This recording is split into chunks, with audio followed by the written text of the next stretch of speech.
നമസ്കാരം പ്രിയപ്പെട്ടവരെ, എല്ലാവർക്കും ബലിപ്പെരുന്നാൾ ആശംസകൾ. 3 വാർത്തകൾ ശ്രദ്ധയിൽപ്പെട്ടതിൻ്റെ പേരിലാണ് ഇന്നിങ്ങനെ ഒരു വീഡിയോ ചെയ്യേണ്ടി വരുന്നത്. ഒന്നാമത്തെ വാർത്ത, ഇടതില്ലെങ്കിൽ മുസ്ലിങ്ങളെല്ലാം രണ്ടാം തരം പൗരന്മാരാകുമെന്നത് തമാശയാണെന്ന് പറഞ്ഞ പാണക്കാട്ടത്തെ കാരണവരുടെ പ്രസ്താവനയാണ്. ഒരു സത്യം ഉറക്കെ വിളിച്ചു പറയാം. ഇടതില്ലായിരുന്നുവെങ്കിൽ, കമ്മ്യൂണിസ്റ്റ് പാർട്ടി ഇല്ലായിരുന്നുവെങ്കിൽ, കമ്മ്യൂണിസ്റ്റ് പാർട്ടിയുടെ നേതൃത്വത്തിൽ നവോത്ഥാനം കേരളത്തിൽ വന്നില്ലായിരുന്നുവെങ്കിൽ മുസ്ലിങ്ങളെല്ലാം രണ്ടാം തരം പൗരന്മാരാകുമെന്നത് മാത്രമല്ല, കേരളത്തിലെ മുസ്ലിങ്ങളെല്ലാം ഒരുപക്ഷെ പാണക്കാട് കുടുംബത്തിൻ്റെ വാക്കും കേട്ട് ലീഗുകാരെ പോലെ മുനാഫിക്കുകളായി മാറുമായിരുന്നു.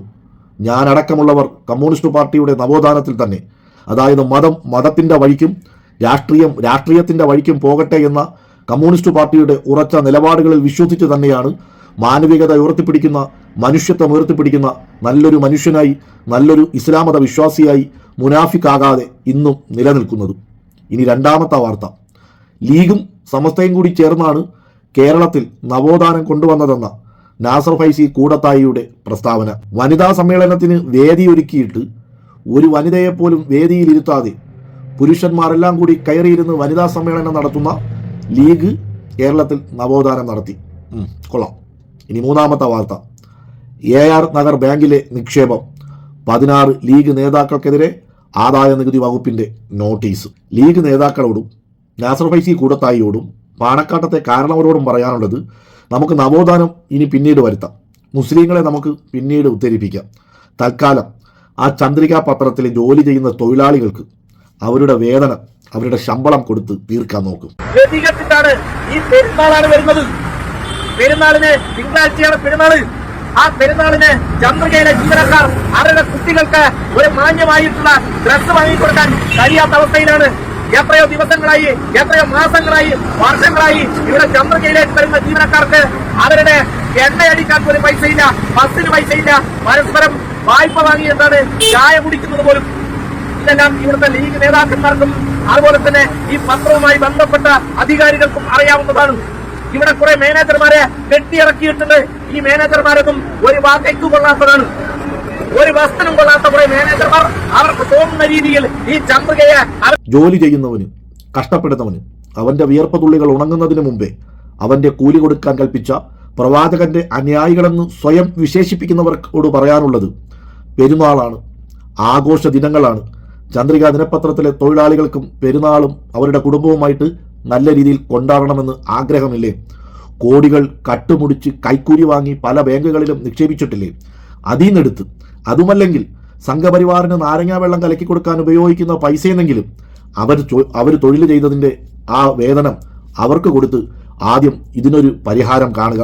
ഇസ്ലാം അനുശാസിക്കുന്ന വൻ പാപങ്ങളിൽപ്പെട്ട പലിശ പണം കൊണ്ട് തിന്നു വീർത്ത് ലീഗ് നേതാക്കന്മാർ ഒരു സമുദായത്തെ മുഴുവൻ വഞ്ചിച്ച് അവരുടെ സുഖലോലുപങ്ങൾക്ക് നേതൃത്വം കൊടുക്കുമ്പോൾ അതിൽ വീണുപോകുന്ന വിശ്വാസികളോട് പറയാനുള്ളത്, അതായത് പ്രവാചകന്മാർ പോലും യാ നഫ്സി എന്ന് വിളിച്ച് നിലവിളിച്ചുകൊണ്ട് നെട്ടോട്ടമോടുന്ന മഹ്ശറ എന്ന വിചാരണ നാളിൽ പ്രവാചകന്റെ സഹായം മാത്രം കിട്ടുമെന്ന് ഇസ്ലാം പഠിപ്പിക്കുന്ന മഹ്ശറയുടെ വിചാരണ നാളിൽ പാണക്കാട് കുടുംബത്തിനെ പിൻപറ്റിയാൽ നിങ്ങൾ രക്ഷപ്പെട്ടു എന്ന് വിശ്വസിക്കുന്ന മൂഢന്മാരെ നിങ്ങളെക്കുറിച്ച് ഖുർആനിൽ വർഷങ്ങൾക്ക് മുമ്പേ പറഞ്ഞിട്ടുണ്ട്. അത് ഇതാണ്, വെറുതെ മസ്തിഷ്കം പോയി എവിടെയെങ്കിലും പണയം വെച്ചാൽ, ആരുടെയെങ്കിലും ചിന്തകൾ വാടകക്കെടുത്താൽ, ആരുടെയെങ്കിലും ആശയങ്ങൾ വാടകക്കെടുത്താൽ, ആ വാടകക്കെടുക്കൽ കൊണ്ട് നിനക്ക് അല്ലാഹനെ കണ്ടെത്താൻ കഴിയില്ല, നിനക്ക് ആഖിറത്തെ കണ്ടെത്താൻ കഴിയില്ല. ചിന്തിക്കാൻ നിനക്ക് കഴിയണം. ചിന്തിക്കാനല്ലയോ നിനക്ക് ഞാൻ ഹൃദയം തന്നത്, കാണാനല്ലയോ നിനക്ക് ഞാൻ കണ്ണ് തന്നത്, കേൾക്കാനല്ലയോ നിനക്ക് ഞാൻ കാത് തന്നത്. കേൾക്കാൻ തന്ന കാത് കൊണ്ട് കേൾക്കേണ്ടത് കേൾക്കാത്തവർ, കാണേണ്ട കണ്ണുകൊണ്ട് കാണേണ്ടത് കാണാത്തവർ, ചിന്തിക്കേണ്ട ഹൃദയം കൊണ്ട് ചിന്തിക്കേണ്ടത് ചിന്തിക്കാത്തവർ, അവരെ നാൽക്കാലികളെക്കാൾ അധപ്പതിച്ചവരാണെന്ന് അല്ലാഹുവിന്റെ വിശുദ്ധമായ ഖുർആൻ പറയുമ്പോ ചിന്തിക്കാൻ കഴിയണം. നമുക്ക് ചിന്തിക്കാൻ നമുക്ക് കഴിയേണ്ടതുണ്ട്. ആശയവും തലച്ചോറും ചിന്താശക്തിയും പണയം വെച്ചവർ നാൽക്കാലികളെക്കാൾ അധപ്പതിച്ചവരാണ്. അതായത് ലീഗുകാരെ മൂരികൾ എന്ന് വിളിക്കുന്നതിൽ ഒരു തെറ്റുമില്ല. മൂരി എന്ന് പറയുന്നതും നാൽക്കാലി മൃഗമാണല്ലോ. പാണക്കാട് കുടുംബത്തിൻ്റെ പിറകെ പിൻപറ്റി പോയാൽ നിങ്ങൾക്ക് പരലോകത്ത് ഒരു സഹായവും കിട്ടില്ല എന്ന് വിളിച്ചു പറയേണ്ടത് കേരളത്തിലെ മതപ്രബോധനം നടത്തുന്ന, മതപ്രഭാഷണങ്ങൾ നടത്തുന്ന മതപണ്ഡിതന്മാരാണ്.